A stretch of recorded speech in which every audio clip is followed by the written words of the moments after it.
Mi hijo me arrancó todo en un juzgado. La mansión donde lo crié, mis nietos, mi dignidad. Recuerdo sus palabras como si las escuchara ahora mismo. Loca, nunca más los vas a ver. Se rió en mi cara mientras el juez fallaba a su favor. Yo, que dejé mi juventud criándolo, que me rompí la espalda trabajando para que no le faltara nada, terminé expulsada de mi propia casa por mi propio hijo. Firmé los papeles con las manos temblando, recogí 2 maletas con lo poco que me permitieron llevar, y salí de esa casa de $18 millones sin voltear atrás. Todos pensaron que estaba acabada. Mi nuera me miraba con desprecio. Mis nietos ni siquiera pudieron despedirse de mí. El abogado de mi hijo me dio 24 horas para desalojar, 24 horas para borrar 60 años de vida. No tenía a dónde ir. Mis amigas me ofrecieron sus sofás con lástima en los ojos. Mis hermanas me llamaban llorando, sin poder creer lo que había pasado. Pero yo recordé un lugar. El viejo rancho de mi difunto esposo, ese pedazo de tierra polvoriento que todos habían olvidado, en las afueras de San Luis Potosí. Nadie lo quería. Mi hijo ni siquiera lo mencionó en el juicio. Para él era un terreno sin valor, con una casa vieja que se caía a pedazos. Manejé 5 horas con las lágrimas secándose en mi cara. Cuando llegué, el lugar estaba peor de lo que recordaba. Polvo por todas partes, telarañas, el olor a abandono. Me senté en el piso de la cocina y lloré hasta quedarme sin fuerzas. Fue entonces cuando lo vi. Detrás del viejo fogón de leña había una irregularidad en la pared. Mis dedos temblaron cuando encontré el cofre escondido. Un cofre de metal oxidado con un candado digital que parecía completamente fuera de lugar en esa casa antigua. No tenía nada que perder. Marqué los números de mi fecha de nacimiento. El candado se abrió con un clic.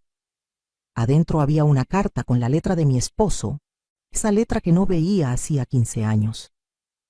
Si estás leyendo esto, mi amor, es porque llegó la hora de la verdad.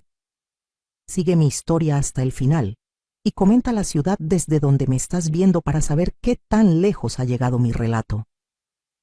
Me llamo Rosa María Contreras y tengo 67 años. Sé que no parezco el tipo de mujer que terminaría viviendo esta pesadilla, pero aquí estoy, con las manos todavía temblando mientras sostengo esta carta que cambió todo. Déjame contarte quién era yo antes de que mi propio hijo me destruyera. Me casé con Fernando cuando tenía 21 años. Él era un hombre trabajador, de esos que se levantan antes del sol y regresan cuando las estrellas ya brillan. Vendía maquinaria agrícola, viajaba por todo el país. Yo me quedaba en casa, primero en un departamento pequeño en Monterrey, después en casas cada vez más grandes a medida que el negocio crecía. Tuve a mi hijo Diego cuando tenía 23. Fue un embarazo difícil. Estuve en reposo 6 meses. Fernando trabajaba tanto que casi no lo veía. Yo crié a Diego prácticamente sola. Le daba de comer, lo bañaba, me desvelaba cuando tenía fiebre, iba a todas las juntas escolares, a todos los partidos de fútbol. Fernando proveía el dinero, pero yo proveía todo lo demás. Nunca me quejé. Así eran las cosas en mi generación. Los hombres trabajaban afuera, las mujeres trabajábamos adentro, pero trabajábamos igual de duro, eso te lo puedo asegurar. Cuando Diego tenía 7 años, Fernando tuvo un accidente. Un camión lo golpeó en la carretera a Guadalajara. Estuvo en coma 3 semanas. Los doctores me dijeron que se preparara para lo peor. Yo no dormí en todo ese tiempo. Rezaba, lloraba, negociaba con Dios. Le prometí que si Fernando vivía, yo sería la mejor esposa del mundo. Fernando sobrevivió, pero quedó con dolores crónicos en la espalda. Ya no podía viajar como antes. Entonces hice lo que tenía que hacer. Aprendí el negocio. Empecé a acompañarlo a las reuniones, a tomar notas, a entender cómo funcionaba todo. Cuando él no podía levantarse de la cama, yo iba a las citas. Al principio los clientes se reían. Una mujer vendiendo maquinaria agrícola en los años 80. Pero yo aprendí rápido. Aprendí los términos técnicos, las especificaciones, cómo negociar con rancheros tercos que pensaban que por ser mujer me podían engañar. En 5 años había duplicado las ventas. Fernando se recuperó lo suficiente para volver a trabajar, pero yo ya era parte esencial del negocio. Trabajábamos juntos y mientras tanto seguía siendo mamá. Preparaba el desayuno a las 5 de la mañana, llevaba a Diego a la escuela, trabajaba todo el día, regresaba a hacer la cena, ayudaba con la tarea, lavaba la ropa. No sé ni cómo lo hacía. El cuerpo se acostumbra cuando no tienes alternativa. Diego creció mimado, no voy a mentir. Era nuestro único hijo. Después del embarazo difícil que tuve con él, los doctores me dijeron que no podría tener más. Entonces, volcamos todo en él. Le dimos todo lo que pedía. La mejor escuela privada, clases de inglés, de natación, campamentos de verano en Estados Unidos. Cuando cumplió 15, Fernando le regaló un carro. Yo le dije que era demasiado, pero Fernando insistió. Es nuestro único hijo, Rosa María. Merece lo mejor. Quizás ahí empezó todo. Quizás le dimos tanto que nunca aprendió el valor de las cosas, o el valor de las personas que se sacrificaban por él. Diego estudió administración en el Tecnológico de Monterrey. Fiestas, viajes, novias. Nosotros pagábamos todo. Se graduó sin honores, pero se graduó. Fernando ya estaba pensando en retirarse, en dejarle el negocio a Diego. Yo tenía mis dudas. Diego nunca había mostrado mucho interés en trabajar. Prefería la vida fácil, pero era nuestro hijo. ¿Qué más podíamos hacer? Entonces Diego conoció a Vanessa, una mujer de la Ciudad de México, 15 años menor que él. Bonita, no voy a negarlo, pero con una mirada que nunca me gustó. Fría, calculadora. Desde el primer día que la vi, supe que esa mujer solo veía pesos y propiedades. Se lo dije a Fernando. Esa muchacha no lo quiere, quiere lo que tenemos. Fernando me dijo que estaba siendo injusta, que estaba celosa porque mi hijo ya era un hombre. Quizás tenía razón. Quizás yo no quería soltar a mi niño. Pero el tiempo me dio la razón de la peor manera posible. Se casaron en una boda carísima en Cancún. 300 invitados, una playa privada, banda en vivo, fuegos artificiales. Nosotros pagamos todo. $150,000 en una sola noche. Vanessa quería impresionar a sus amigas de la capital, y Diego se lo permitía todo. Es su día especial, mamá, me decía cuando yo sugería algo más modesto. Fernando y yo les regalamos el enganche para una casa bonita en San Pedro Garza García, el mejor vecindario de Monterrey. Otros $200,000. Vanessa ni siquiera dijo gracias apropiadamente, solo comentó que había esperado algo en una zona todavía mejor. Al año nació mi primer nieto, Sebastián. Me enamoré de ese bebé desde el segundo en que lo vi. Tenía los ojos de Diego cuando era niño.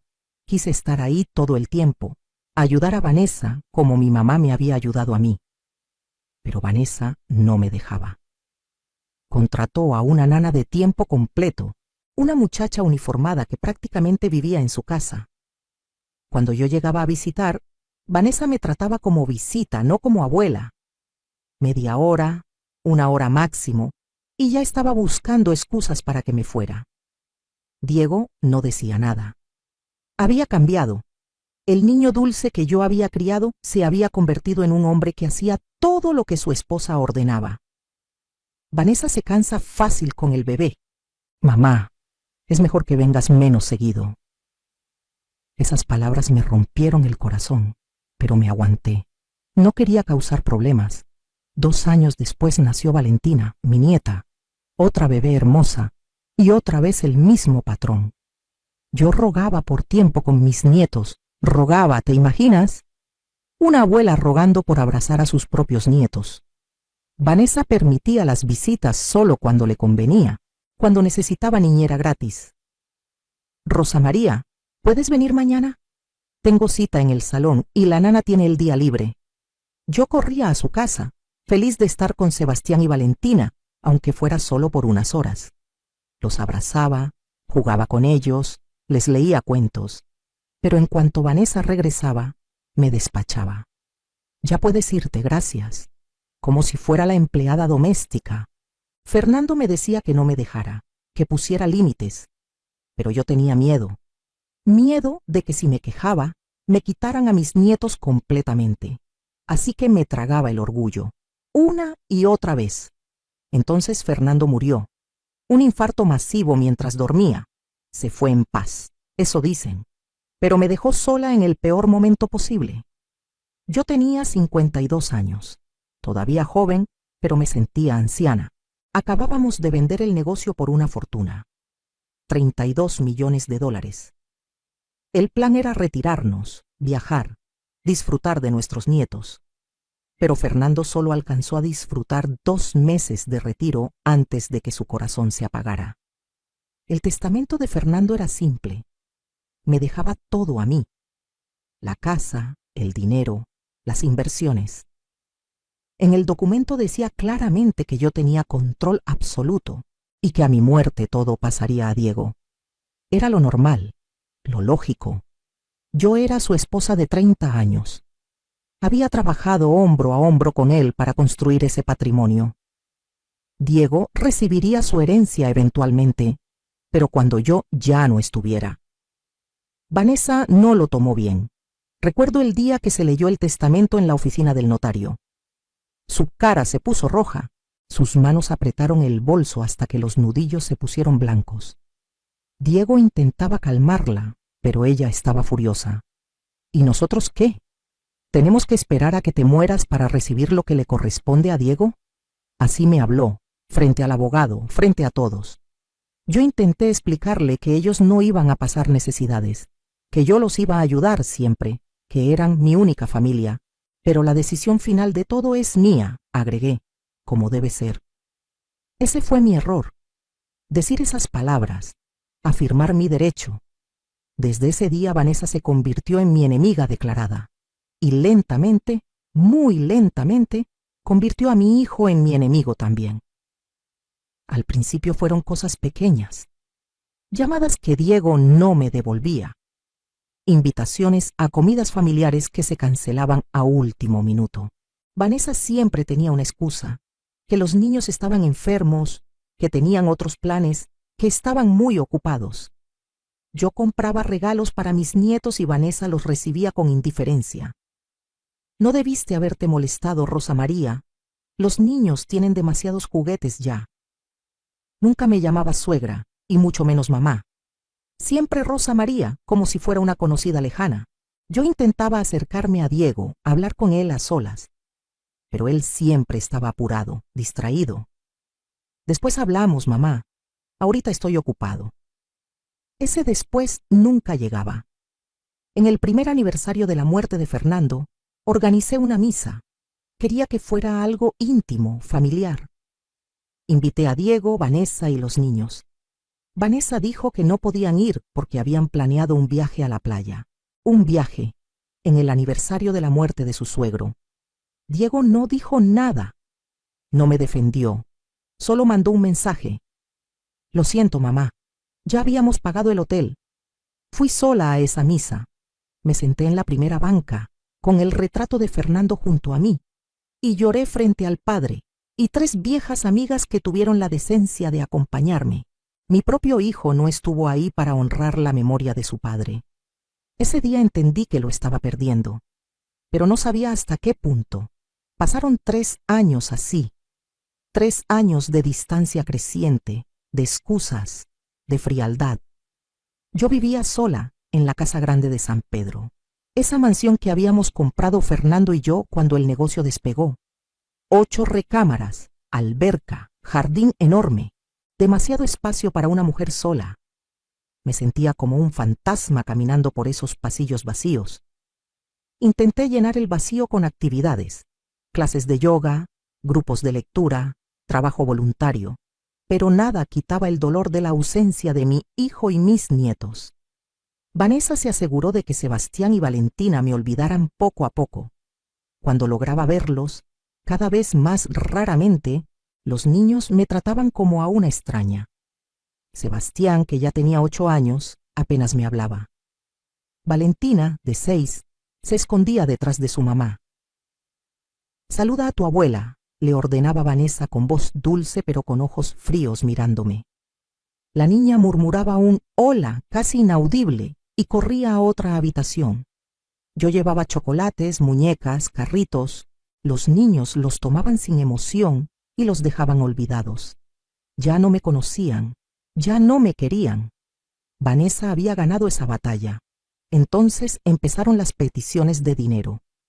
Diego me llamaba, de repente interesado en hablar conmigo, pero siempre era para pedirme algo, que necesitaba dinero para un negocio, que necesitaba dinero para ampliar su casa, que necesitaba dinero para el colegio de los niños, aunque yo sabía que el colegio ya estaba pagado, porque yo misma había establecido un fondo educativo para ellos. Yo le daba el dinero, siempre se lo daba, porque era mi hijo, porque pensaba que si lo ayudaba económicamente, me dejaría estar cerca de él y de mis nietos. ¡Qué tonta fui! El dinero desaparecía, y Diego también, hasta la siguiente vez que necesitaba más. En 5 años, le di casi $3 millones. 3 millones. Y nunca fue suficiente. Nunca me dio las gracias realmente. Nunca me invitó a las fiestas de cumpleaños de los niños, a las posadas navideñas, a las celebraciones familiares. Yo veía las fotos en redes sociales. Vanessa publicaba todo. Fiestas elaboradas, viajes a Disney, celebraciones grandes con muchos invitados. Todos estaban invitados menos yo. La abuela, la que pagaba todo. Mis amigas me decían que dejara de darle dinero, que pusiera condiciones. «Rosa María, te están usando», me repetían.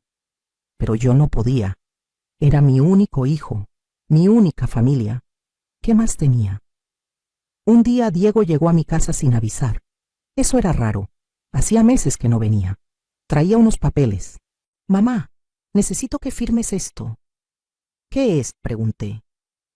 «Es para hacerme copropietario de esta casa, para efectos fiscales. El contador dice que nos ahorrará mucho en impuestos». Yo leí los papeles. No entendía todo el lenguaje legal, pero algo no me daba buena espina. «Déjame consultarlo con mi abogado», le dije. La cara de Diego cambió. Se puso serio, molesto. «¿No confías en mí? Soy tu hijo». «Mamá, claro que confío en ti, pero es mucho dinero. Solo quiero estar segura». Se levantó furioso. «Siempre es lo mismo contigo. Papá tenía razón. Eres controladora. No confías en nadie». Esas palabras me dolieron más que cualquier golpe físico. «¿Tu papá dijo eso?» «Lo decía todo el tiempo, que tú querías controlar todo, el dinero, el negocio, nuestras vidas». Era mentira. Fernando nunca había dicho eso. Pero Diego lo decía con tanta convicción que por un momento dudé de mis propios recuerdos. «Diego, mi amor, yo solo quiero proteger lo que tu papá y yo construimos para ti. No lo quieres proteger para mí, lo quieres para ti. Eres egoísta, mamá». Se fue dando un portazo. No me habló durante 6 meses después de eso. Esos 6 meses fueron los más oscuros de mi vida. Caí en una depresión profunda. Dejé de salir. Dejé de comer bien. Bajé 10 kilos. Mi presión arterial se disparó. El doctor me recetó pastillas para la ansiedad. Yo solo quería dormir y no despertar. Mis hermanas venían a visitarme preocupadas. «Necesitas reaccionar, Rosa María. Ese muchacho te está matando». Pero yo no sabía cómo reaccionar. Era mi hijo. ¿Cómo peleas contra tu propio hijo? Entonces, de la nada, Diego volvió a aparecer. Esta vez con Vanessa y los niños. Tocaron el timbre un domingo por la mañana. Yo estaba en pijama, sin peinarme, hecha un desastre. Pero era mi hijo, mi familia. Los dejé pasar con el corazón latiendo de esperanza. «Mamá, venimos a disculparnos», dijo Diego. Vanessa sonreía, esa sonrisa que nunca llegaba a sus ojos. «Hemos sido muy duros contigo, Rosa María, y no es justo. Eres la abuela de nuestros hijos. Queremos arreglar las cosas. Sebastián y Valentina me abrazaron. Olían a champú de niños y a dulces. Casi lloro ahí mismo. Los he extrañado tanto, les dije. Nosotros también, abuela, dijo Sebastián, aunque la frase sonaba ensayada. Pasamos el día juntos. Cocinamos. Jugamos en el jardín. Por primera vez en años, me sentí completa. Sentí que tenía familia otra vez. Cuando se iban a ir, Diego me abrazó fuerte. Lo siento, mamá. He sido un mal hijo. Voy a cambiar, te lo prometo. Yo le creí. Dios mío, qué tonta fui. Le creí cada palabra. En las siguientes semanas, Diego y Vanessa me visitaban seguido. Me llamaban, me invitaban a comer. Yo estaba en las nubes. Pensé que finalmente habían entendido. Pensé que el amor había ganado. Qué equivocada estaba. Un día, Diego llegó otra vez con papeles. Mamá, ¿recuerdas los documentos que te pedí que firmaras hace tiempo? Sí, dije cautelosa. Bueno, el contador dice que realmente necesitamos hacerlo. Pero tranquila, yo hablé con un abogado amigo mío y él revisó todo. Está bien, solo tienes que firmar aquí y aquí. Señaló varias líneas. Yo dudé, pero Diego me miraba con esos ojos, los ojos de mi niño. Mamá, confía en mí. Soy tu hijo. Jamás te haría daño. Esto es solo para proteger tu patrimonio, para que cuando ya no estés, no haya problemas legales. Es por tu bien. Vanessa agregó con voz suave. Rosa María, nosotros solo queremos cuidarte. Eres familia. Familia. Esa palabra fue mi perdición. Firmé. Firmé sin leer todo. Firmé sin consultar a mi propio abogado. Firmé porque eran mi familia y yo había estado tan sola por tanto tiempo que habría firmado cualquier cosa con tal de no perderlos otra vez. Diego besó mi mejilla. Gracias, mamá. Eres la mejor. Una semana después, llegó la demanda. Un sobre legal entregado por un mensajero en mi puerta. Adentro, docenas de páginas llenas de términos legales que apenas entendía. Pero entendí lo esencial. Diego me estaba demandando por incapacidad mental para manejar mis propios asuntos. Alegaba que yo sufría de demencia senil, que estaba tomando decisiones financieras irresponsables, que era un peligro para mí misma. Y como evidencia, presentaba los documentos que yo había firmado, documentos que, según su abogado, probaban que yo no entendía lo que firmaba. Me había tendido una trampa. Mi propio hijo me había tendido una trampa. Contraté a un abogado, el mejor que encontré, el licenciado Ramírez, un hombre serio, de unos 60 años, con décadas de experiencia. Le mostré todo. Él revisó los papeles que había firmado y negó con la cabeza. Señora Contreras, estos documentos básicamente le dan a su hijo poder sobre todas sus propiedades, y al firmarlos sin representación legal, su hijo puede argumentar que usted no estaba en sus facultades mentales. Pero yo estoy perfectamente bien, dije desesperada. Lo sé, pero vamos a tener que probarlo en corte. Y su hijo tiene buenos abogados. Esto va a ser difícil. ¿Difícil cómo? Él está pidiendo custodia total de sus bienes. Quiere que lo nombren su tutor legal. Básicamente, quiere declarar que usted no puede cuidar de sí misma. No podía respirar. ¿Puede hacer eso? Con los documentos que firmó, y si consigue algunos testimonios a su favor, sí, puede. ¿Qué testimonios? El licenciado Ramírez suspiró. Probablemente va a traer gente que diga que usted se comporta de manera extraña, que olvida cosas, que está deprimida. Y perdone que se lo diga así, señora Contreras, pero usted ha estado deprimida, ha estado aislada. Eso no ayuda a su caso.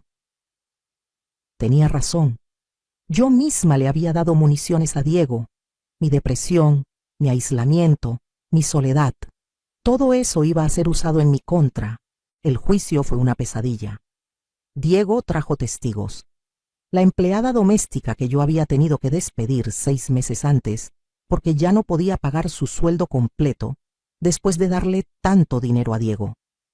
Ella testificó que yo hablaba sola, que a veces olvidaba si había comido, que pasaba días enteros en pijama. todo era cierto. Pero era porque estaba deprimida, no porque estuviera demente. Trajo a un doctor, un psiquiatra que nunca me había evaluado en persona, pero que basándose en reportes de la familia, opinaba que yo mostraba signos de deterioro cognitivo. Trajo a vecinos que declararon que me veían descuidada, que mi jardín estaba abandonado, que ya no salía de casa. Mi abogado presentó contraevidencia. Mis propios doctores testificaron que yo estaba física y mentalmente sana. Mis amigas testificaron que yo era perfectamente capaz. Pero Diego tenía algo más. Tenía a mis nietos. En la parte más cruel del juicio, el abogado de Diego llamó al estrado a Sebastián, mi nietito de 8 años, temblando en ese estrado grande. «Sebastián», dijo el abogado con voz amable, «¿tu abuela te da miedo?» El niño miró a su papá. Diego asintió casi imperceptiblemente. «Sí», murmuró Sebastián. «¿Por qué te da miedo?» «Porque dice cosas raras. Y una vez me gritó. Eso era mentira. Yo nunca le había gritado. Pero el niño lo dijo y quedó en el registro. Le habían enseñado a mentir. Mi propio nieto, entrenado para destruirme». No pude contener las lágrimas. El juez me miró con lástima, pero esa lástima no me salvó. El licenciado Ramírez hizo lo que pudo, pero la evidencia estaba apilada en mi contra. Los documentos firmados, los testimonios, incluso mi propio comportamiento depresivo de los últimos años. Todo pintaba el cuadro de una mujer que estaba perdiendo la cabeza. El día del veredicto, el juez habló durante 20 minutos. Yo no escuché casi nada, solo las palabras importantes. Fallo a favor del demandante. Diego Contreras queda nombrado tutor legal de los bienes y propiedades de Rosa María Contreras. Perdí todo. Mi casa, mi dinero, mi autonomía, todo pasó a control de Diego. Después del veredicto, Diego se me acercó en el pasillo del juzgado. Yo estaba sentada en una banca, todavía en shock. Él se inclinó hacia mí y con una sonrisa que nunca olvidaré me susurró: «Mujer loca, nunca más los vas a ver». Así me llamó, mujer loca, su madre, la mujer que lo había parido, criado, amado incondicionalmente. Vanessa estaba detrás de él, sonriendo también. Habían ganado. Tenían la mansión de $18 millones. Tenían acceso a todas mis cuentas bancarias. Tenían todo y yo no tenía nada. El juez me dio 72 horas para desalojar la propiedad. 72 horas para empacar mi vida. Diego contrató guardias de seguridad para ayudarme a mudarme. En realidad, estaban ahí para asegurarse de que no me llevara nada de valor. Yo empaqué ropa, fotos, algunos recuerdos de Fernando. Intenté llevarme unas joyas que Fernando me había regalado en nuestro 20º aniversario. El guardia me detuvo. «Eso queda aquí, señora. Órdenes del señor Contreras. Son mis joyas. Mi esposo me las regaló». «Lo siento, señora. No puedo dejarla llevarse nada de valor». Me quitaron hasta los recuerdos. 2 maletas. Eso fue todo lo que pude sacar de esa casa donde había vivido 15 años. Bajé las escaleras por última vez. Pasé junto a la sala donde habíamos celebrado tantas Navidades, junto al comedor donde Fernando y yo habíamos brindado por nuestro aniversario número 30. Todo perdido. En la puerta Vanessa me esperaba. «Rosa María, espero que entiendas que esto no es personal. Es solo que Diego y yo sabemos administrar mejor el dinero que tú. Cuando seas más grande y realmente necesites cuidados, estaremos ahí para ti». Más grande. Tenía 62 años y estaba perfectamente bien, pero para ellos yo ya era una inútil. «¿Y mis nietos?», pregunté con la voz quebrada. «¿Podré verlos?». Vanessa se rió. Fue una risa suave pero cruel. «No creo que sea buena idea. Los niños están confundidos con todo esto. Mejor les damos espacio. Quizás en unos años, cuando estén más grandes». Años. Quería que pasaran años sin ver a mis nietos. Sebastián tendría 12, 13 años para entonces. Valentina 10. Ya no me conocerían para nada. Subí a mi carro viejo, un Honda que tenía desde hacía 10 años, y que afortunadamente estaba a mi nombre desde antes del juicio. Arranqué y manejé sin rumbo por horas. No tenía a dónde ir. Pensé en ir con una de mis hermanas, pero la vergüenza era demasiado grande. Pensé en rentar un departamento, pero Diego ahora controlaba mi dinero. Tendría que pedirle permiso para cada peso que gastara. Entonces recordé el rancho, el viejo rancho de Fernando en las afueras de San Luis Potosí, ese pedazo de tierra que habíamos comprado hacía casi 30 años, cuando Fernando soñaba con retirarse al campo. Habíamos construido una casa pequeña ahí, muy básica. Pero después el negocio creció, compramos la mansión en Monterrey y el rancho quedó olvidado. Yo iba cada 2 o 3 años solo para verificar que todo siguiera en pie. Diego nunca mostró interés en ese lugar. En el juicio ni siquiera se mencionó. Supongo que para él no valía la pena pelear por un terreno polvoriento con una casa vieja, pero ese terreno estaba a mi nombre desde antes de casarme con Fernando. Era herencia de mi padre. Legalmente, Diego no podía tocarlo. Era lo único que me quedaba. Manejé las 5 horas hasta San Luis Potosí con las lágrimas secándose en mi cara. Ya no me quedaban más lágrimas, solo un vacío enorme en el pecho. El rancho estaba peor de lo que recordaba. La puerta principal apenas se abría, las bisagras oxidadas. Adentro olía a humedad y abandono. Había polvo sobre cada superficie, telarañas en las esquinas, un nido de ratones en la alacena. La electricidad funcionaba, milagrosamente. Al menos tendría luz. El agua también corría, aunque salía marrón al principio. Dejé mis 2 maletas en el piso y me senté ahí mismo, en la sala vacía. No tenía muebles, no tenía comida, no tenía nada. Me quedé sentada hasta que oscureció. No tenía fuerzas ni para levantarme. ¿Qué iba a hacer? ¿Vivir así el resto de mis días? Sola en esta casa destartalada, sin familia, sin propósito. Pensé en terminar con todo. No voy a mentir. Esa noche, sentada en el piso frío, pensé que sería más fácil simplemente dejarlo ir. Dejar todo. Pero no lo hice. Algo en mí, un último vestigio de orgullo quizás, se rehusaba a darles esa satisfacción. Me levanté. Tenía hambre.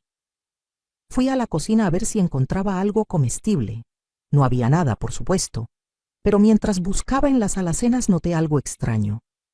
El viejo fogón de leña que Fernando había instalado hacía décadas estaba ligeramente separado de la pared. Nunca antes había notado eso. Me acerqué.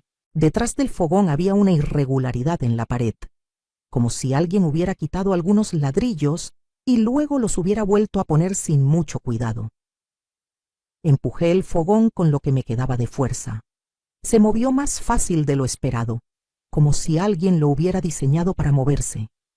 Detrás había un hueco en la pared, y dentro del hueco, un cofre metálico. Mi corazón empezó a latir rápido. Saqué el cofre. Era pesado. Tenía un candado digital, uno de esos candados electrónicos modernos que parecían completamente fuera de lugar en esa casa vieja.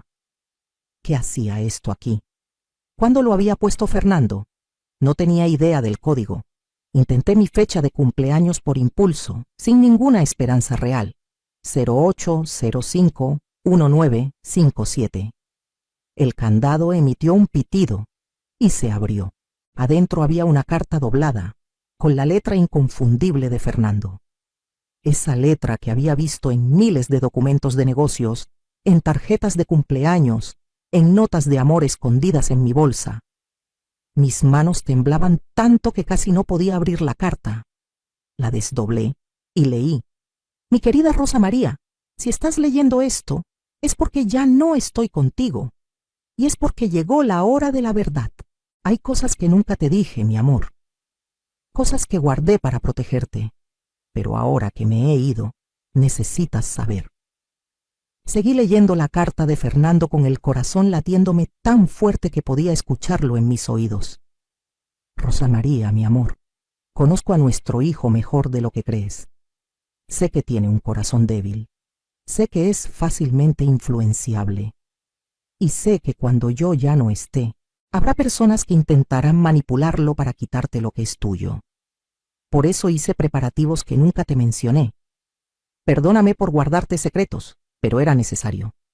Cuando vendimos el negocio, no invertí todos los 32 millones como tú creías. Invertí 22 millones en las cuentas que conoces, pero 10 millones los puse en otro lugar. Un lugar seguro que solo tú puedes acceder. Me tuve que sentar 10 millones. Fernando había escondido 10 millones de dólares. El dinero está en una cuenta en las Islas Caimán, continuaba la carta. Está a tu nombre, bajo tu apellido de soltera. Gutiérrez, Rosa María Gutiérrez. Nunca nadie pensará en buscar ahí porque todos te conocen como Contreras. Los documentos están en este cofre. Debajo de esta carta. También hay una tarjeta de débito vinculada a esa cuenta. El PIN es la fecha de nuestro primer beso. ¿La recuerdas? 15 de febrero de 1975, 150275. Por supuesto que la recordaba. Había sido en el Parque Fundidora bajo un árbol de mezquite. Fernando tenía 19 años y yo 17. Estaba tan nervioso que casi se tropieza con sus propios pies antes de besarme. Seguí leyendo. Pero hay más, mi amor, mucho más. Este rancho que todos creen que no vale nada, tiene un secreto. ¿Recuerdas que hace 5 años vinieron unos ingenieros a hacer estudios de suelo? Te dije que era para un proyecto de conservación ambiental. Mentí. Eran geólogos. Encontraron litio, una cantidad enorme de litio debajo de esta tierra. En ese momento el litio no valía tanto, así que no hice nada con esa información. Pero ahora, con los carros eléctricos y la tecnología de baterías, este terreno vale una fortuna, literalmente. Hice que tasaran la propiedad discretamente el año pasado. 120 millones de dólares. Ese es el valor estimado de los depósitos de litio en nuestro rancho. Nuestro rancho Rosa María, el que está a tu nombre desde siempre, el que heredaste de tu padre. Diego no puede tocarlo. Vanessa no puede tocarlo. Nadie puede tocarlo. Es tuyo. 120 millones. No podía procesar esa cantidad. En este cofre también están los reportes geológicos, los documentos de tasación y los contactos de 3 compañías mineras internacionales que ya me hicieron ofertas preliminares. Si decides vender, cualquiera de ellas te pagará en efectivo. Si decides no vender y solo recibir regalías por la extracción, podrías estar recibiendo entre 5 y 8 millones de dólares al año durante los próximos 20 años. Me estaba mareando. Esto no podía ser real. Y hay una última cosa. Mi amor. Diego no lo sabe, pero yo sí sabía cómo era realmente. Los últimos 2 años de mi vida, sospeché que me estaba robando del negocio. Contraté a un investigador privado. Resultó que tenía razón. Diego desviaba dinero a cuentas personales, falsificaba facturas, hacía tratos por debajo de la mesa. Tengo toda la evidencia.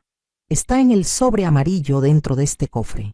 Si alguna vez Diego te traiciona, si alguna vez intenta quitarte lo que es tuyo, usa esta evidencia. Puedes enviarlo a la cárcel por fraude, malversación de fondos y evasión fiscal. Los crímenes prescriben en 15 años. Todavía estás a tiempo. Perdóname por dejarte con esta carga, mi amor. Perdóname por no haber sido más duro con nuestro hijo cuando debí serlo. Pero no te dejé indefensa. Tienes recursos. Tienes poder. Úsalos si necesitas. Te amo. Siempre te amé. Y desde donde esté, seguiré cuidándote. Tuyo por siempre, Fernando. Lloré. Lloré como no había llorado en años. Pero esta vez no eran lágrimas de tristeza. Eran de alivio, de amor, de gratitud hacia el hombre que incluso después de muerto seguía protegiéndome. Revisé el contenido del cofre. Todo estaba ahí. Los documentos bancarios de las Islas Caimán. La tarjeta de débito. Los reportes geológicos con mapas detallados mostrando exactamente dónde estaban los depósitos de litio. contratos preliminares de 3 compañías, una canadiense, una australiana y una china, todos ofreciendo cantidades obscenas de dinero. Y el sobre amarillo. Lo abrí. Dentro había cientos de páginas, extractos bancarios, correos electrónicos impresos, fotografías de Diego reuniéndose con competidores, grabaciones de audio transcritas. Fernando había documentado todo meticulosamente. Con esta evidencia, Diego no solo perdería todo lo que me había quitado, iría a la cárcel. Esa noche no dormí. Me quedé despierta planeando. Por primera vez en años, mi mente estaba clara. La depresión, la niebla, el cansancio, todo había desaparecido. Tenía un propósito. A la mañana siguiente, fui al pueblo más cercano. Encontré un café con internet. Usando la información que Fernando me había dejado, accedí a la cuenta en las Islas Caimán. Ahí estaban. $10.400.000, intactos, ganando intereses durante 5 años. Casi me desmayo ahí mismo en el café. La señora que atendía me preguntó si me sentía bien. Perfectamente bien, le dije, y era cierto. Me sentía mejor que nunca. Pero no podía apresurarme. Diego era listo. Vanessa era lista. Si de repente aparecía con dinero, sospecharían. Necesitaba un plan. Pasé la siguiente semana viviendo en el rancho, arreglándolo poco a poco. Compré muebles baratos en tiendas de segunda mano. Limpié, pinté, me vestía con ropa vieja. Manejaba mi onda destartalado. A cualquiera que me veía, parecía exactamente lo que Diego quería que todos pensaran. Una mujer mayor, venida a menos, viviendo con lo mínimo. Contraté a un abogado en la Ciudad de México, uno que no tenía ninguna conexión con Monterrey. Le di la mitad de la evidencia que Fernando había recopilado sobre Diego. Necesito que investigue más, le dije. Quiero saber todo lo que ha hecho desde que mi esposo murió hasta ahora. El abogado, el licenciado Mendoza, era un hombre serio de unos 50 años. Esto va a tomar tiempo y dinero. Tengo ambos, le dije. Sus ojos se abrieron cuando vio la transferencia de $200.000 a su cuenta. Tómese todo el tiempo que necesite, pero quiero cada detalle. También contraté a un investigador privado, una mujer, la licenciada Patricia Vega, especialista en casos de fraude familiar. Quiero saber todo sobre mi nuera Vanessa, le dije. ¿De dónde vino? ¿Qué hacía antes de conocer a mi hijo? Si tiene deudas, amantes, secretos, todo. Patricia era buena, muy buena. En 3 semanas me trajo un reporte de 100 páginas. Resultó que Vanessa tenía sus propios secretos. Había estado casada antes, algo que nunca le había dicho a Diego. Su primer esposo era un hombre mayor, rico, que murió en circunstancias sospechosas. Ella heredó todo. Las investigaciones en su momento no llegaron a nada, pero había suficientes dudas como para que fuera interesante. También tenía deudas de juego. Muchas deudas. Apostaba en línea, en casinos. Cientos de miles de dólares perdidos. Ahora entendía por qué necesitaba mi dinero tan desesperadamente. Mientras tanto, me aseguré de que Diego pensara que me había destruido completamente.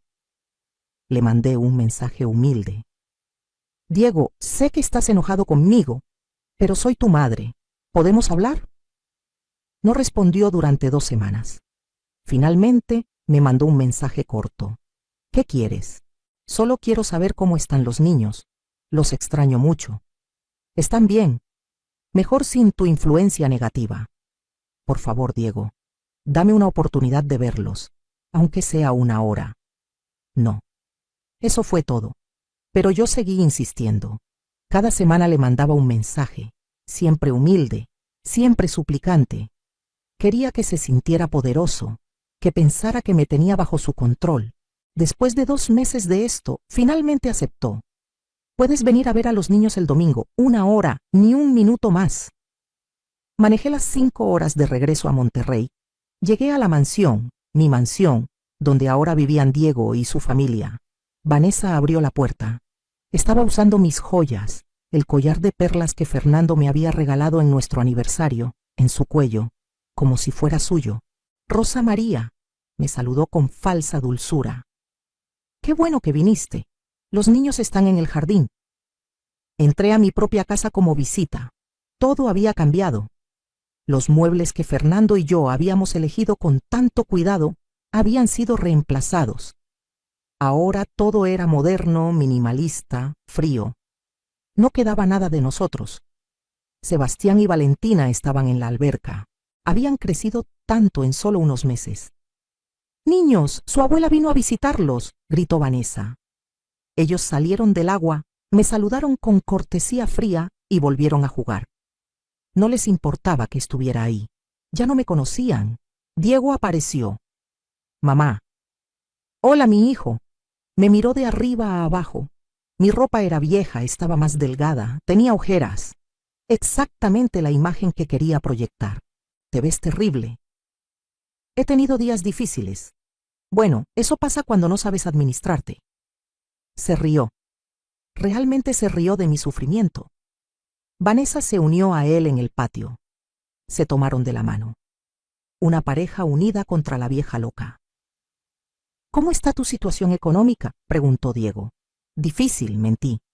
«El dinero que me asignas apenas me alcanza para lo básico. Me estaba dando 5,000 pesos al mes. Una miseria. Antes yo le daba millones y ahora él me daba limosnas». «Quizás deberías conseguir un trabajo», sugirió Vanessa. «¿A mi edad?», dije haciéndome la ofendida. «Nunca es tarde para ser productiva, Rosa María». Diego agregó: «Además, te haría bien. Te sacaría de esa casa horrible donde vives ahora». «Es lo único que tengo», dije con voz quebrada. «Ese rancho feo. Nadie lo quería. Por eso me lo dejaron». Diego sonrió. «Exacto, nadie lo quiere. Ni siquiera vale la pena venderlo. Pero bueno, al menos tienes un techo. Si supieran que bajo sus pies había más de 100 millones de dólares en litio». Pasé mi hora con los niños. Intenté jugar con ellos, pero me ignoraban. Estaban demasiado entretenidos con sus iPads carísimos, sus juguetes importados. Todo comprado con mi dinero. Cuando me iba, Diego me detuvo en la puerta. «Mamá, necesito que entiendas algo. Esto que pasó fue por tu bien. No eras capaz de cuidar de ti misma».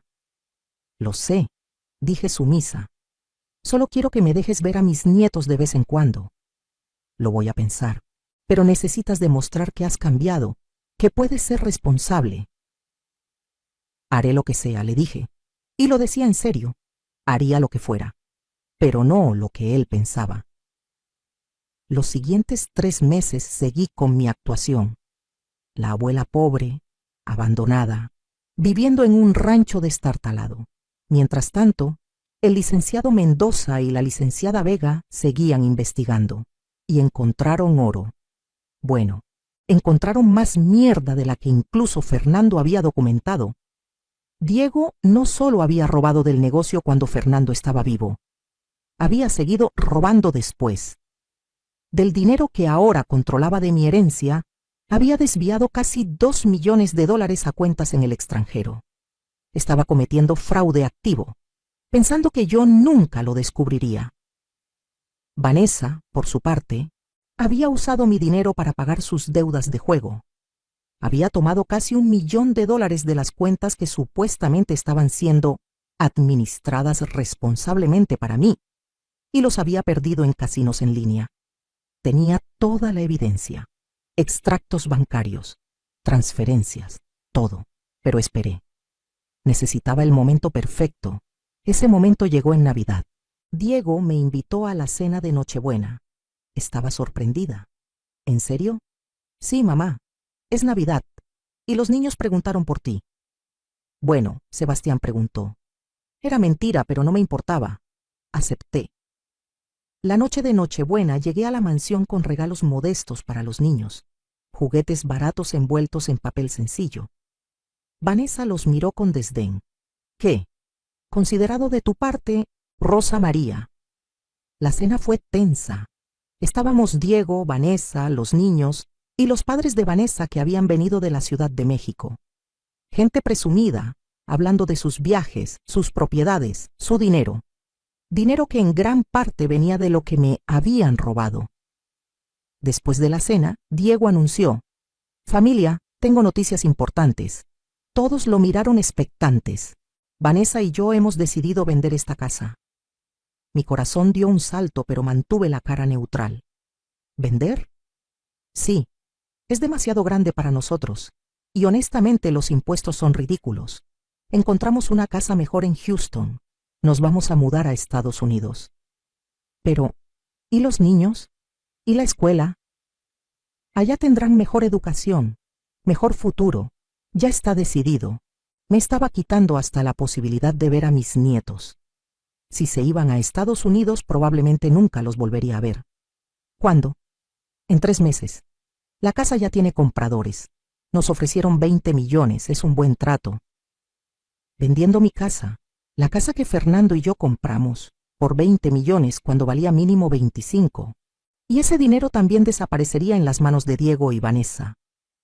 Me parece maravilloso, dije con voz temblorosa. Ustedes merecen lo mejor. Diego sonrió satisfecho. Pensó que había ganado completamente. Esa noche, cuando regresé al rancho, hice una llamada. Licenciado Mendoza, es hora. Proceda con todo. ¿Está segura, señora Contreras? Completamente segura. Muy bien. Mañana presentamos las demandas y avisamos a las autoridades. Perfecto. ¿Y la otra cosa que le pedí? También está lista. Las 3 compañías mineras tienen sus ofertas actualizadas. La mejor es la de la compañía canadiense. $135 millones por los derechos de extracción, más regalías del 3% sobre todas las ventas durante 25 años. 135 millones. Más de lo que Fernando había estimado. Acepto la oferta. Prepare los contratos. ¿Se hará algo más? Sí, quiero que la noticia se haga pública. Quiero que salga en todos los periódicos de negocios. Quiero que todos sepan que Rosa María Contreras acaba de cerrar un trato de $135 millones. Mendoza se rió. Va a ser un placer, señora. La noticia salió 3 días después. Primera plana en El Financiero, en Forbes, México, en todos los medios de negocios. Rosa María Contreras, heredera del imperio de maquinaria agrícola Contreras, cierra trato millonario por derechos mineros. Litio descubierto en propiedad familiar vale más de $130 millones. Había fotos mías, actualizada, ya no la mujer demacrada de hace unos meses. Me había arreglado, comprado ropa nueva, ido al salón. Me veía bien. Me veía poderosa. El teléfono de Diego debió explotar ese día. Intentó llamarme 50 veces. No contesté ninguna. Me mandó mensajes desesperados. Mamá, ¿qué es esto? ¿Qué está pasando? Llámame inmediatamente. Ignoré todos. Al día siguiente llegó la segunda bomba. Las demandas. La Fiscalía General presentó cargos criminales contra Diego Contreras por fraude, malversación de fondos, evasión fiscal y robo. Contra Vanessa Martínez de Contreras por complicidad en fraude y lavado de dinero. Las noticias también cubrieron eso. Hijo de magnate acusado de robar millones a su propia madre. Los detalles eran jugosos. Los medios los devoraron. Diego llamó otra vez. Esta vez contesté. «Mamá, ¿qué hiciste?» Su voz sonaba histérica. «Hola, Diego. ¿Cómo estás?» «¿Cómo estoy? Me están acusando de crímenes. Hay policías en mi casa». «Ah, sí, eso». Mi voz era calma, fría. «Encontré evidencia de que me has estado robando, por años. Así que hice lo que tenía que hacer». «Eso es mentira. Yo nunca». «Diego, tengo extractos bancarios, correos electrónicos, grabaciones. Tu padre lo documentó todo antes de morir. Y yo contraté investigadores que encontraron el resto. Está acabado». Silencio del otro lado. Luego, «Mamá, por favor, podemos arreglar esto. Devolveré el dinero, todo. Por favor, retira los cargos». «¿Retiro los cargos? Como cuando tú me retiraste mi casa, mi dignidad, mis nietos». «Mamá, me llamaste loca, Diego. Me quitaste todo. Me humillaste en un juzgado. ¿Y ahora quieres misericordia? Por favor, piensa en los niños, Sebastián y Valentina. ¿Quieres que crezcan sin padre? Esas palabras me dolieron, pero me había preparado para esto. Yo crecí sin mi hijo, Diego. Tú me quitaste esa relación. Ahora tú sabrás lo que se siente. Colgué. Lloré después de eso. No voy a mentir, porque por más que me hubiera traicionado seguía siendo mi hijo. Pero las lágrimas se secaron rápido. Había más trabajo que hacer. Presenté una demanda civil también, para recuperar todo lo que Diego me había quitado. La mansión, el dinero, todo. Mi nuevo abogado, el mejor litigante de Monterrey, argumentó que el juicio original había sido ganado con evidencia fraudulenta, que Diego había manipulado testigos, incluyendo a sus propios hijos, que yo nunca había estado mentalmente incapacitada. Presentó evaluaciones psicológicas nuevas, hechas por los mejores doctores del país. Todos certificaron que yo estaba perfectamente bien, mejor que bien, de hecho. El juez que había fallado originalmente a favor de Diego se vio obligado a revisar el caso. Con la nueva evidencia de fraude criminal, no tuvo opción. Revirtió su decisión. La tutela legal de Diego sobre mí fue revocada. Todas las propiedades volvieron a mi nombre. Diego intentó apelar, pero su abogado renunció. Aparentemente, Diego ya no podía pagar sus honorarios. Todo su dinero estaba congelado por las investigaciones criminales. Vanessa también fue abandonada por su abogado. Sus padres, esa gente presumida de la cena de Navidad, de repente no contestaban sus llamadas. Qué rápido se van los amigos cuando el dinero desaparece. El juicio criminal tardó 6 meses. Yo asistí a cada audiencia. Me sentaba en primera fila, bien vestida, con la cabeza en alto. Diego no podía mirarme a los ojos. Vanessa lloraba constantemente, pero eran lágrimas falsas. Yo las conocía bien. La evidencia era abrumadora. Los fiscales presentaron todo lo que Fernando había documentado, más lo que mis investigadores habían encontrado. Extractos bancarios mostrando transferencias ilegales. Correos electrónicos donde Diego y Vanessa planeaban cómo administrar mejor mi dinero, que en realidad significaba robarlo. Testimonios de empleados bancarios que confirmaban las transacciones sospechosas. El contador de Diego testificó a cambio de inmunidad. Confirmó que Diego le había ordenado falsificar documentos para el juicio original contra mí, que le había pagado al psiquiatra para que dijera que yo estaba demente sin siquiera evaluarme, que todo había sido un plan elaborado para quedarse con mi fortuna. El momento más satisfactorio fue cuando llamaron a declarar a Sebastián, mi nieto, ahora de 9 años. El abogado le preguntó: «Sebastián, ¿tu papá te dijo qué decir en el juicio contra tu abuela?» El niño miró a Diego, luego me miró a mí y asintió. «Sí». «¿Qué te dijo que dijeras?» «Que dijera que la abuela me daba miedo, que decía cosas raras, pero no era cierto. La abuela siempre fue buena conmigo». Diego cerró los ojos. Vanessa sollozó. Yo mantuve la compostura, pero por dentro mi corazón se rompía y se reparaba al mismo tiempo. Mi nieto había dicho la verdad. Finalmente, el veredicto llegó un viernes por la tarde. Culpable en todos los cargos. Diego fue sentenciado a 8 años de prisión. Vanessa a 5. Además, fueron obligados a pagar restitución completa. Cada peso que habían robado tenía que ser devuelto. Como no tenían de dónde sacar el dinero, todas sus propiedades fueron embargadas. La casa en Houston que habían comprado con mi dinero, los carros de lujo, las joyas, incluyendo mi collar de perlas que Vanessa había usado tan orgullosamente. Todo subastado para pagarme. Cuando salí del juzgado ese día, los reporteros me rodearon. «Señora Contreras, ¿cómo se siente?» «Justificada», dije simplemente. «¿Tiene algo que decir a su hijo?» Pensé en eso, miré a las cámaras. Le digo lo mismo que él me dijo a mí: las acciones tienen consecuencias. Y la familia no es una excusa para el abuso. Esa noche me quedé en un hotel de 5 estrellas en Monterrey. Pedí servicio a la habitación. Una copa de vino tinto, el favorito de Fernando. Brindé sola. «Lo logramos, mi amor», le dije al aire. «Nos defendimos». La mansión volvió a ser mía, pero cuando entré a verla después de recuperarla legalmente, me di cuenta de que ya no la quería.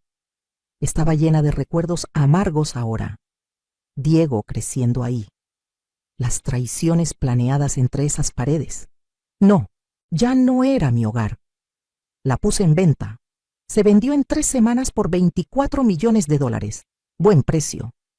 Doné 2 millones a organizaciones que ayudan a adultos mayores víctimas de abuso familiar. Ojalá existieran cuando yo necesitaba ayuda. El resto lo invertí sabiamente. Con los 135 millones del trato de litio, más los 24 de la casa, más los 10 que Fernando había guardado, tenía casi $170 millones. Más dinero del que jamás había soñado tener. Decidí quedarme en el rancho, pero no en la casa vieja. Contraté arquitectos y construí una casa nueva, hermosa, moderna pero acogedora, con grandes ventanales que daban al campo, con un jardín enorme lleno de flores, con una biblioteca donde podía leer en paz, con cuartos de huéspedes para cuando mis hermanas vinieran a visitarme. Tardó 1 año en construirse. Durante ese año viajé. Fui a todos los lugares que Fernando y yo habíamos planeado visitar, pero nunca pudimos. París, Roma, Tokio, Machu Picchu. Llevé su foto conmigo a cada lugar. Mira, mi amor, lo logramos. Estamos aquí.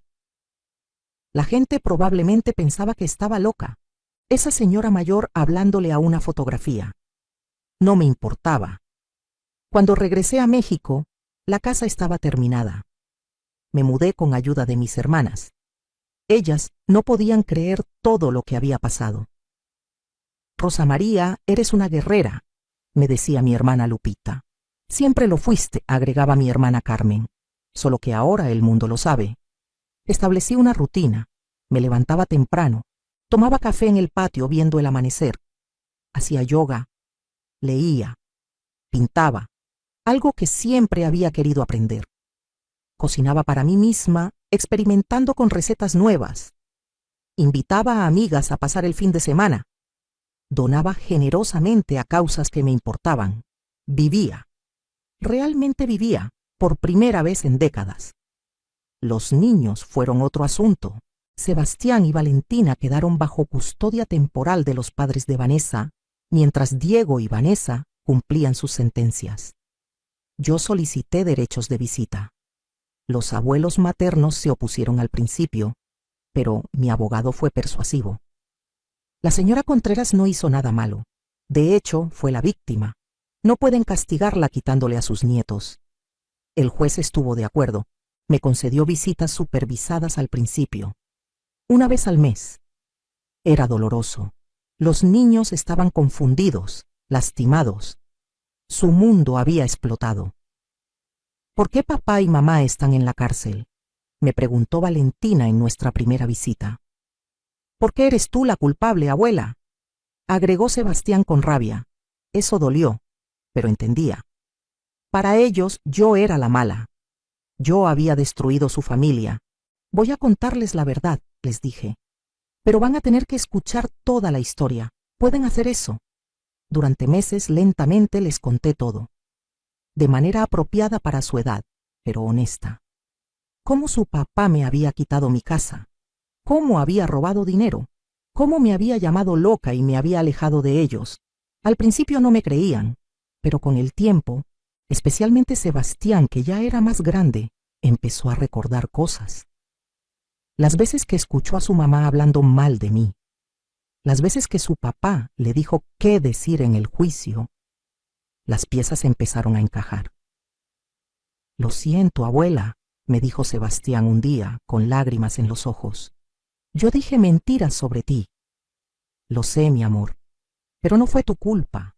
Eras un niño, te manipularon. ¿Me perdonas? Ya te perdoné desde el momento en que dijiste la verdad en el juicio. Lo abracé. Y por primera vez en años, mi nieto me abrazó de vuelta. Realmente. Valentina tardó más. Era más apegada a su mamá.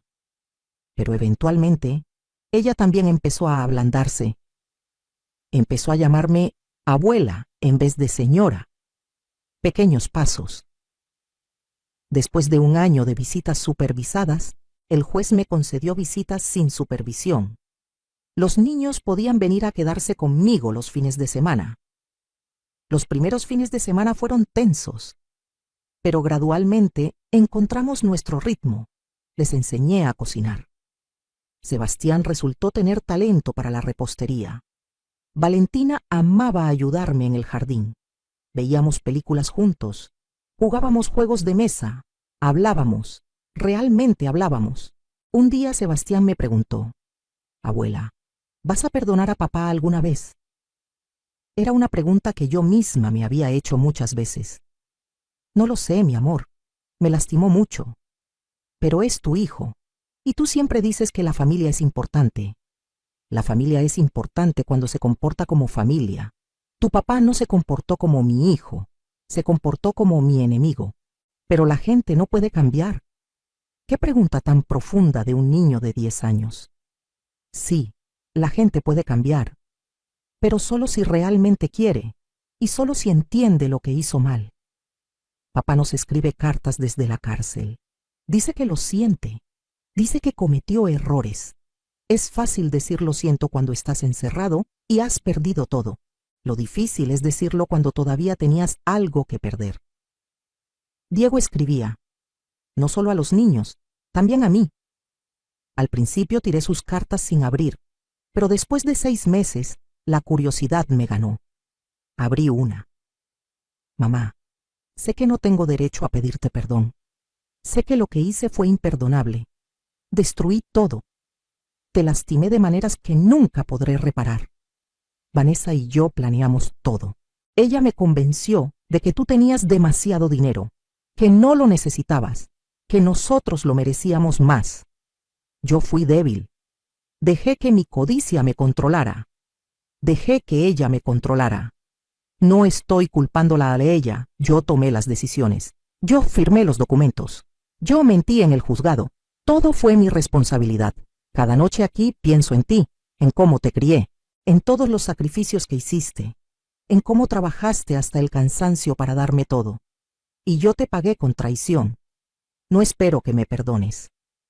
No lo merezco. Solo quiero que sepas que lo siento. De verdad lo siento. Y que entiendo si nunca quieres volver a verme, Diego.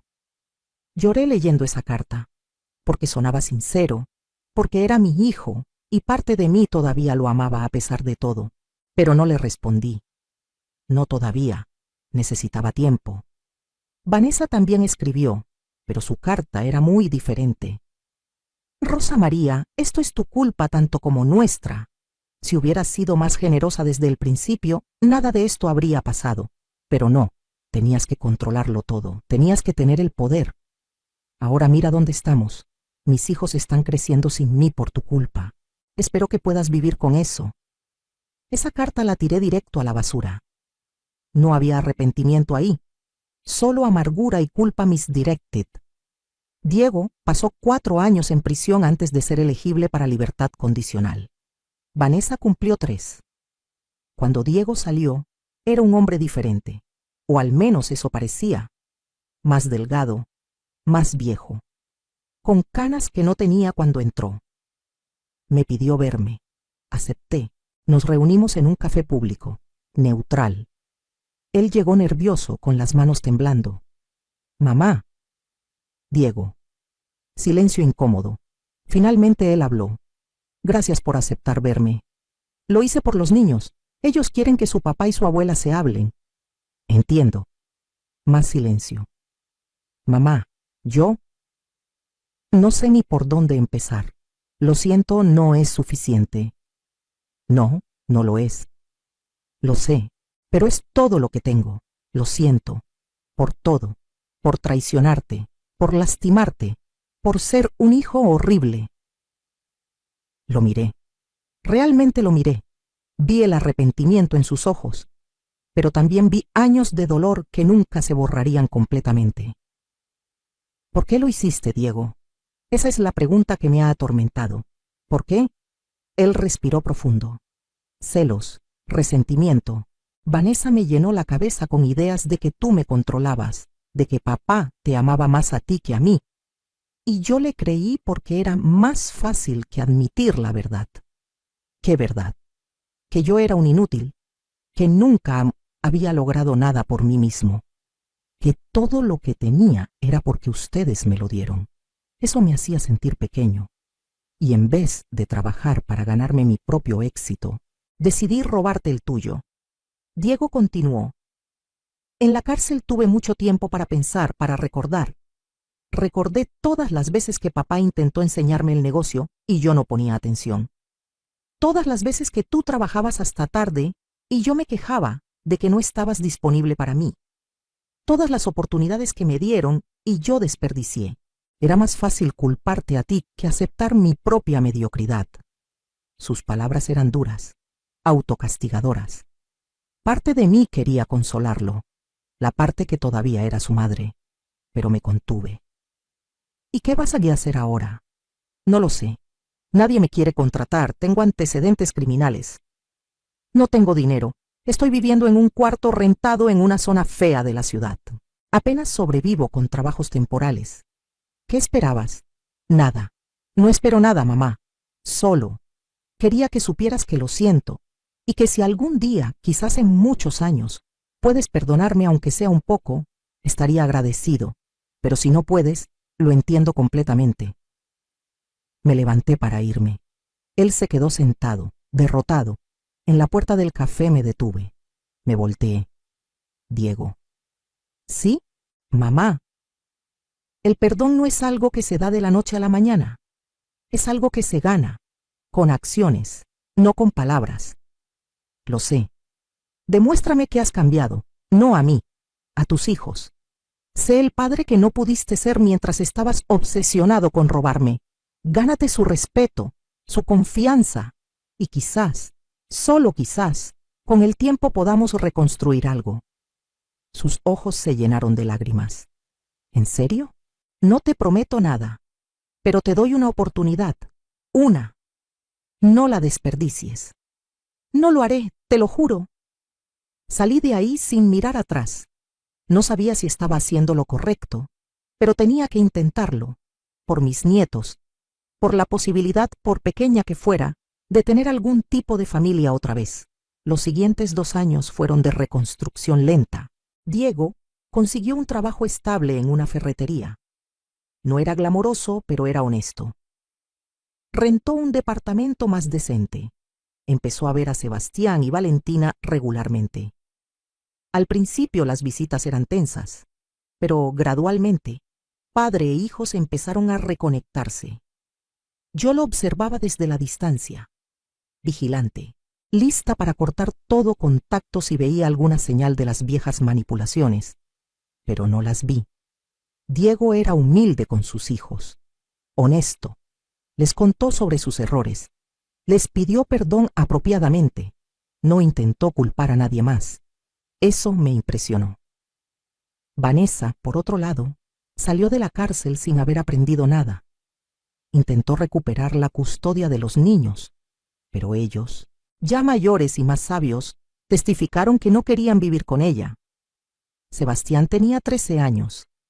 El juez escuchó su opinión. Valentina, de 11, dijo lo mismo. Vanessa perdió.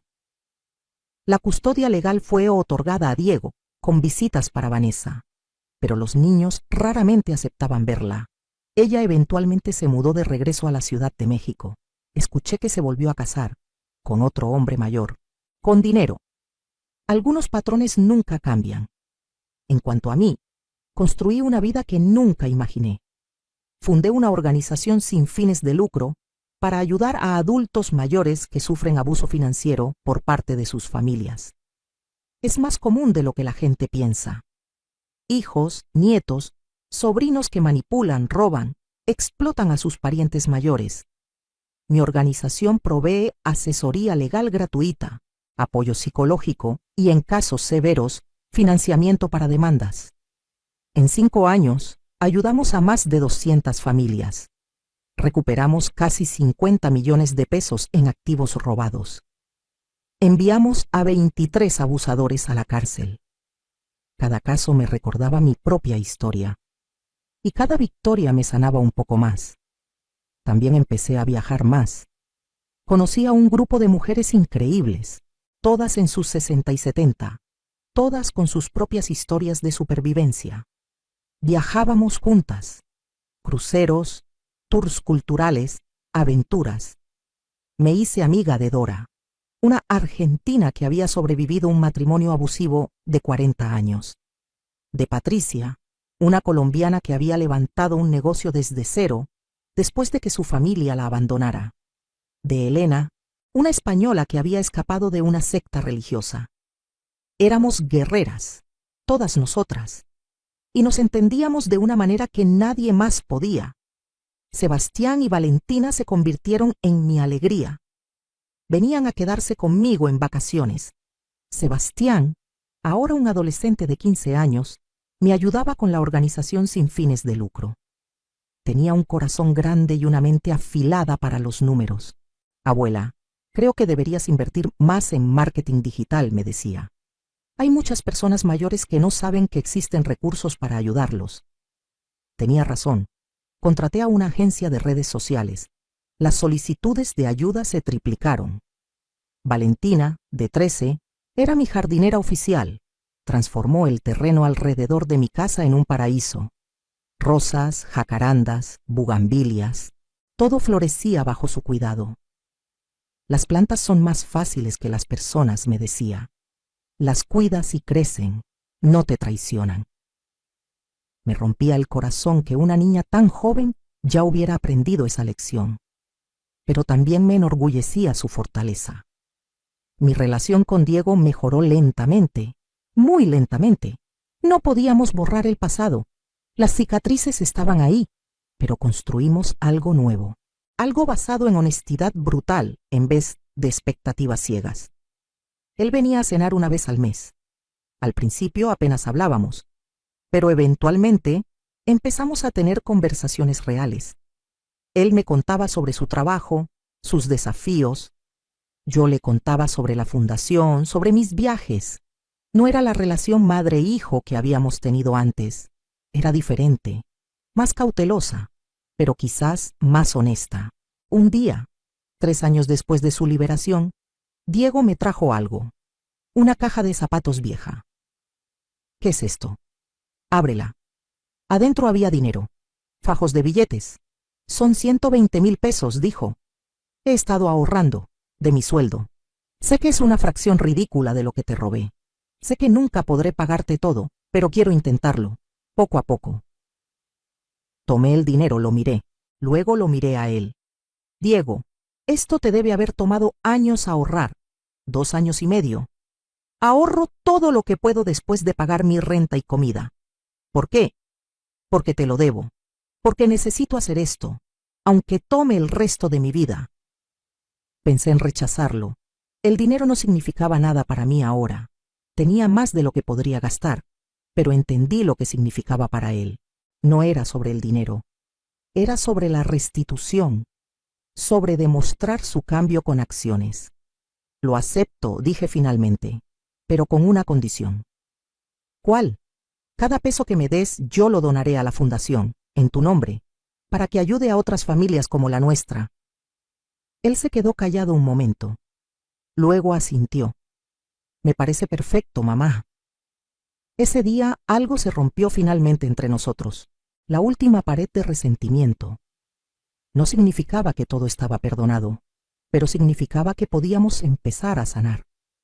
Realmente sanar. Ahora tengo 72 años. Han pasado 10 años desde que Diego me traicionó. 10 años desde que encontré el cofre de Fernando. 10 años desde que mi vida se desmoronó y luego se reconstruyó en algo mejor. Vivo en mi rancho hermoso. La operación minera en mi terreno está en pleno funcionamiento. Cada mes recibo regalías sustanciales, más dinero del que jamás necesitaré. La mayoría lo dono, a mi fundación, a escuelas, a hospitales, a refugios para mujeres. Me da más alegría regalar dinero que acumularlo. Sebastián está en la universidad, estudiando Derecho. Quiere ser abogado especializado en Derecho Familiar. para ayudar a abuelas como tú, me dice. Me derrite el corazón. Valentina está en preparatoria planeando estudiar biología. Quiere ser botánica, mi pequeña jardinera. Diego sigue viviendo modestamente. Nunca se volvió a casar. Trabaja duro. Ahorra. Me trae dinero cada 3 meses. Ya me ha dado casi 1 millón de pesos en total. Todo ha ido a la fundación. Ayudó a financiar 3 casos grandes el año pasado. Nunca seremos lo que éramos. Esa inocencia se perdió para siempre. Pero tenemos algo diferente ahora. Respeto mutuo. Comprensión de nuestros límites. Una relación construida sobre verdad en vez de ilusiones. A veces en las noches me siento en mi patio. Miro las estrellas, sostengo mi copa de vino y le hablo a Fernando. Lo logramos, mi amor. Me salvaste incluso después de irte. Me diste las herramientas para defenderme. Gracias. El viento sopla suave y me gusta pensar que es él respondiendo. Las amigas me preguntan si soy feliz. La verdad es complicada. Perdí años de mi vida a la depresión, al abuso, a la traición. Esas cicatrices nunca desaparecerán completamente, pero también gané algo. Gané mi fuerza. Aprendí que soy mucho más resistente de lo que pensaba. Aprendí que puedo sobrevivir la peor traición y salir del otro lado no solo intacta, sino más fuerte. Gané una relación más profunda con mis nietos. Gané un propósito ayudando a otros que sufren lo que yo sufrí. Y gané paz. Paz conmigo misma. La gente me pregunta qué haría diferente si pudiera regresar el tiempo. Honestamente no sé. ¿Le hubiera dicho que no a Diego más seguido? ¿Le hubiera enseñado el valor del trabajo duro en vez de dárselo todo? Probablemente. Pero también entiendo que no puedo cambiar el pasado. Solo puedo vivir el presente y construir el futuro. Este es mi mensaje para cualquier mujer que esté pasando por algo similar. Para cualquier madre traicionada por un hijo. Para cualquier abuela alejada de sus nietos.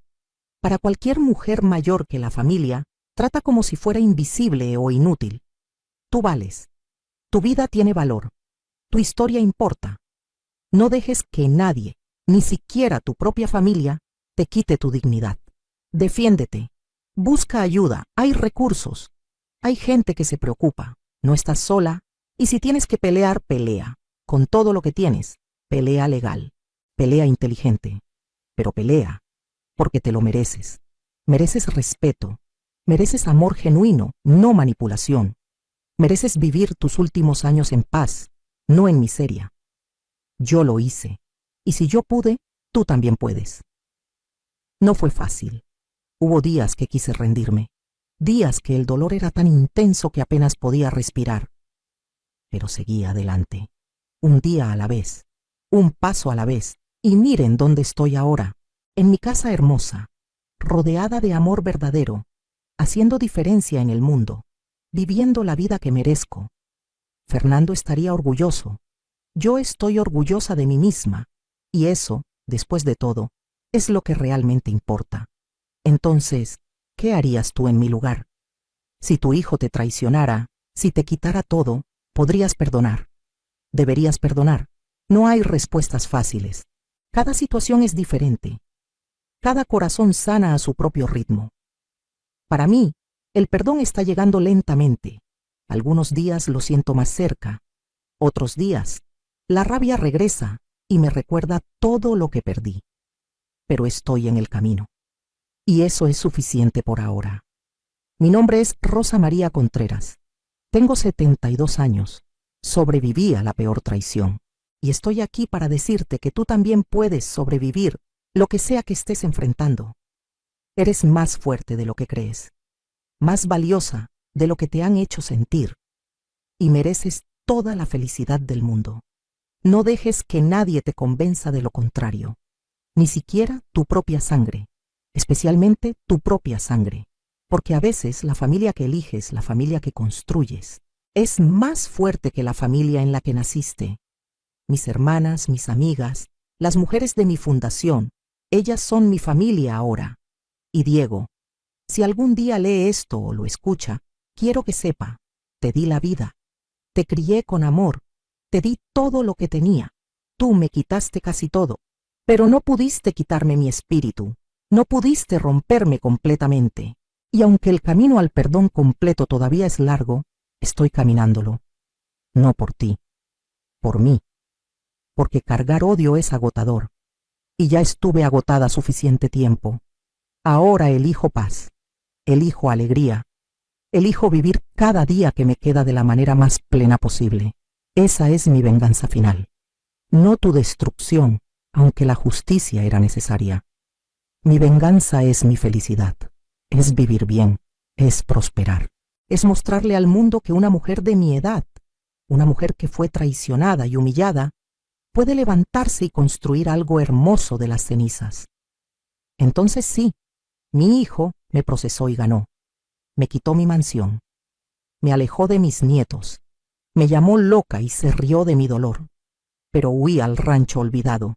Encontré el cofre, leí la carta, descubrí la verdad, y esa verdad me liberó, me dio poder, me dio justicia, y finalmente me dio paz.